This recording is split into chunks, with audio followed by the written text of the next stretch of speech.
नमस्कार, इस वक्त मैं मौजूद हूं इंदिरा गांधी स्टेडियम में, जहां सुबह से आप लगातार देख रहे हैं कि कितनी ज्यादा हजारों की संख्या में लोगों की भीड़ है। इस भीड़ में मेरी मुलाकात हुई अनुराग ओझा से। स्वागत है आपका। बहुत बहुत धन्यवाद और क्रांतिकारी जय भीम। ये वही अनुराग ओझा है जो कई प्रोटेस्टों में या फिर आप हमारे चैनलों के माध्यम से हमेशा इनको देखते रहे होंगे और आज भी हम इनको दिखा रहे हैं, इनके मत को आपके सामने रखेंगे। क्या लगता है, जब से सुप्रीम कोर्ट का ये आदेश जारी हुआ है रिजर्वेशन को लेकर, कोटे को लेकर लगातार प्रोटेस्ट हो रहे हैं, आज भी प्रोटेस्ट में आप शामिल हो, इस बारे में आपका क्या कहना है? मैडम, आपको क्या लगता है पहले ये बताइए। ये भीड़ बोलती है, अनुराग ओझा आज नहीं बोलेगा, आज ये भीड़ बोलती है और भीड़ बता रही है कि उन भेड़ियों को झुकना पड़ेगा। किनके आगे? बहुजन के आगे। बहुजन का मतलब क्या होता है? बहुसंख्यक। बहुजन पावरफुल, और जो पावरफुल होता है उसके आगे झुकना पड़ता है। जैसे मीडिया आपके हाथ में माइक है तो आप पावरफुल हैं, आपके आगे हमको बोलना ही पड़ेगा कितना भी मना करें, ठीक? तो ऐसे ही पावरफुल है बहुजन। 85% से ज़्यादा इनकी आबादी है। ये 1 मिनट में चाहे ना, 1 मिनट में तुरंत प्रधानमंत्री खड़ा कर दे, तुरंत 1 मिनट में प्रधानमंत्री। मुख्यमंत्री तो जेब से निकाला हुआ लो मुख्यमंत्री। लेकिन मैं एक चीज़ मैडम बहुत दुख के साथ मुझे कहना पड़ता है कि जो हमारा बहुजन साथी है कहीं ना कहीं हमारे उत्तर प्रदेश में मायावती बहन को भुला चुका है। जब हमारी बहन कुमारी मायावती जी थी तो बहुजनों का दबदबा कुछ और था, और आज के समय पर भले ही हमारे सांसद ज़्यादा हैं, बहुजन के सांसद हैं, लेकिन हमारा उतना दबदबा नहीं। आप बताइए 2 अप्रैल 2018 सरकार किसकी थी? सरकार किसकी थी 2018 में? थोड़ी थी। आप नहीं बोल सकते हैं, डर लगता है? क्या नाम है आपका? आपको डर नाम क्या है? आपका नाम क्या है? अनुराग ओझा बोलता है। आपका नाम क्या है? अनुराग ओझा के ऊपर 2 FIR हो चुका है, अभी 8 FIR होगा, उसके बाद में मेरा इनकाउंटर होगा। 2 FIR पे इनकाउंटर नहीं होता है। डर नहीं लग रहा है? डर लग रहा है आपको? मैं मैडम आपकी जानकारी के लिए बता दूं, मेरा नाम तो अनुराग ओझा है और मैं गोंडा से आता हूँ। आप अपना नाम बताइए। बताइए ना। बादल मेरा नाम है। बादल जी, मैं पटना से आता हूँ। बताइए। ठीक है, पटना से आता हूँ। ठीक है बादल जी। प्रकाश सिंह बादल भी थे।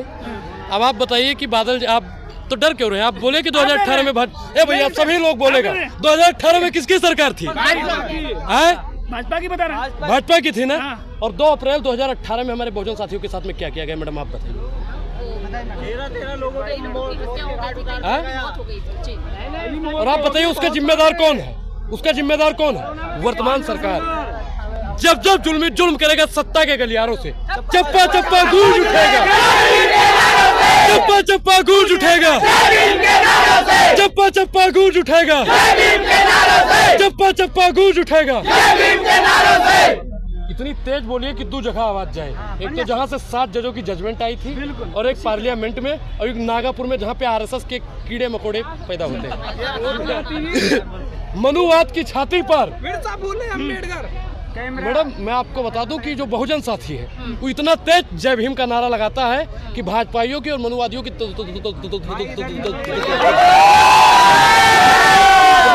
भीम, जय भीम। मैडम आपको दिक्कत आपको हो रही है? नहीं, जय भीम का नारा सुनिए आप। जय भीम, जय भीम। बीच में टोकती हैं, आपको मालूम है क्यों? इनको अच्छा वो जानिए, बताइए अनुराग भाई कि जय भीम से दिक्कत किसको, ये बताइए आप लोगों को। अभी मैं जय भीम का नारा लगा रहा था, मैं रोकने लगी हमको। नहीं, ये अब बात अपना काटने लगी, बात दूसरा सवाल रखने लगी। दिक्कत किसको है जय भीम से? भाई प्रधानमंत्री जय भीम बोलते हैं। वो बोलता है, मैं बताऊं, बोलता है, लेकिन चुनाव के अम्बेडकर हमारे कॉन्स्टिट्यूशन मेकर है, वो हमारे सर्वोपरि है। मैं बोलता हूँ, मैं पिछड़ा का बच्चा हूँ वोट के समय पर, मैं दलित का बच्चा हूँ सिर्फ चुनाव के समय पर, मैं आदिवासी का बेटा हूँ सिर्फ चुनाव के समय पर। अरे हमेशा बोलिए ना, अगर आप वाकई में बहुजनों की बात रखते हैं। मोदी जी कहते हैं मैं OBC माँ का बेटा हूँ, OBC माँ का बेटा हूँ, बोलते हैं ना। लेकिन जब SC ST OBC पर बात आती है तो प्रधानमंत्री नरेंद्र मोदी जी के मुंह पे फेविक्विक क्यों लगता है? चुप हो जाते हैं। कभी तो सर वो बोलते हैं कि मैं बायोलॉजिकल हूँ। हाँ, अरे अभी चुनाव के आपने देखा होगा, अभी चुनाव के समय पर उन्होंने बायोलॉजिकल वाले बात पे कुछ कहेंगे? मैं नॉन बायोलॉजिकल लोगों पर बात ही नहीं करना चाहता हूँ, क्योंकि वो सीधा प्रकट हुए हैं। और हमने रामचरितमानस में पढ़ा था, भय प्रकट कृपाला दीन दयाला कौशल्या हितकारी हर्षित महतारी। लेकिन अब कहाँ हम पढ़े कि भय प्रकट कृपाला अनुराग जी- हीरा के लाला। अनुराग जी, कुछ तो ऐसा प्रधानमंत्री ये भी कहते हैं कि अगर बाबा साहब नहीं होते तो प्रधानमंत्री नहीं होता, ये मोदी नहीं होता। मैं वही तो कह रहा हूँ मैडम कि अगर बाबा साहब के विचारों को लेकर ही चलते हैं तो आज बाबा साहब के बच्चों पर और उनके आरक्षण को खत्म करने की बात है तो प्रधानमंत्री नरेंद्र मोदी जी 2 शब्द नहीं लिख सकते हैं ट्विटर पे, सिर्फ 2 शब्द, सिर्फ 2 शब्द। लेकिन वो तो कह रहे हैं सुप्रीम कोर्ट का फैसला है भाई। अच्छा, सुप्रीम कोर्ट का फैसला है। एक चीज मैं आपको बता दूं, आप लोगों की जानकारी के लिए बता दूं, कुछ लोग थे जो कह रहे थे राम मंदिर किसने बनाया, कुछ लोग कहते हैं भाजपा ने बनाया, कुछ लोग कहते हैं कि भाजपा ने बनाया राम मंदिर।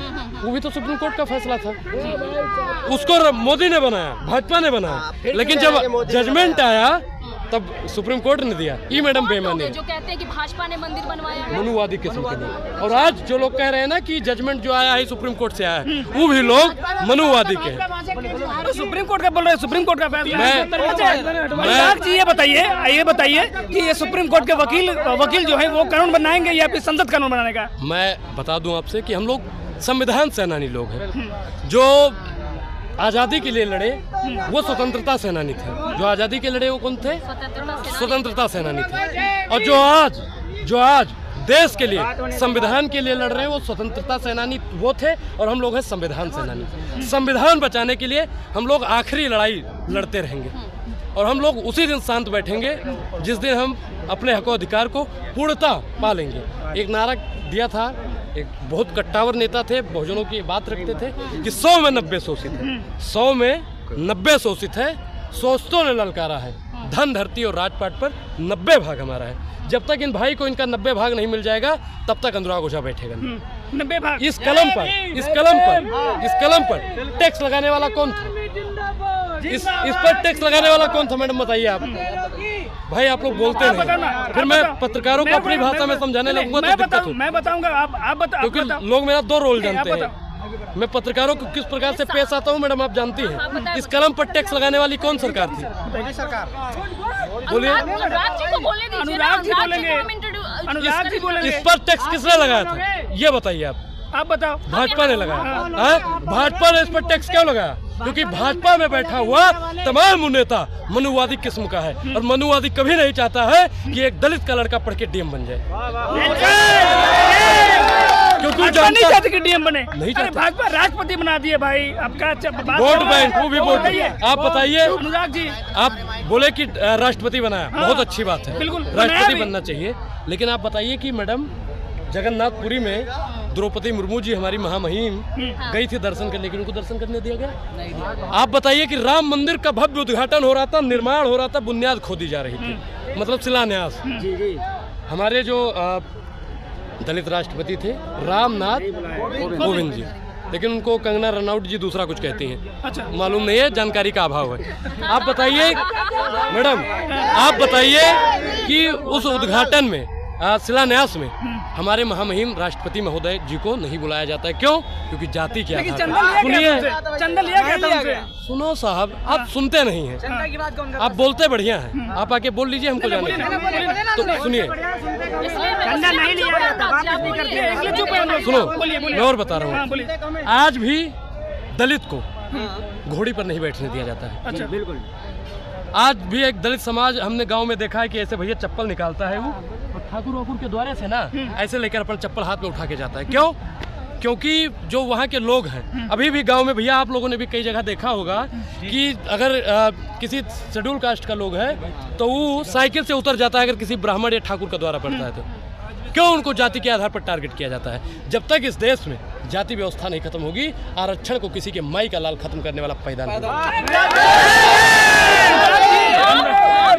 की बात कर रहे हैं कि हम जय भीम की नारा लगाते हैं तो पूरी दुनिया सुनती है, लेकिन इसमें आपके लोग ही बट गए हैं। जिस दिन बहुजन की कलम चलेगी पूरा देश, लोग बट गए हैं, इस बारे में बताइए। मैडम हम बटे नहीं हैं, ये आप लोग भ्रम फैला रहे हैं। अच्छा, हम लोग बटे नहीं हैं, हम लोग एकजुट हैं हम लोग, और एकजुटता के साथ में यहाँ पे ब्राह्मण भाई भी मौजूद है, दलित भाई भी मौजूद है, और कई सारे मुसलमान भाई भी मौजूद हैं। वो लोग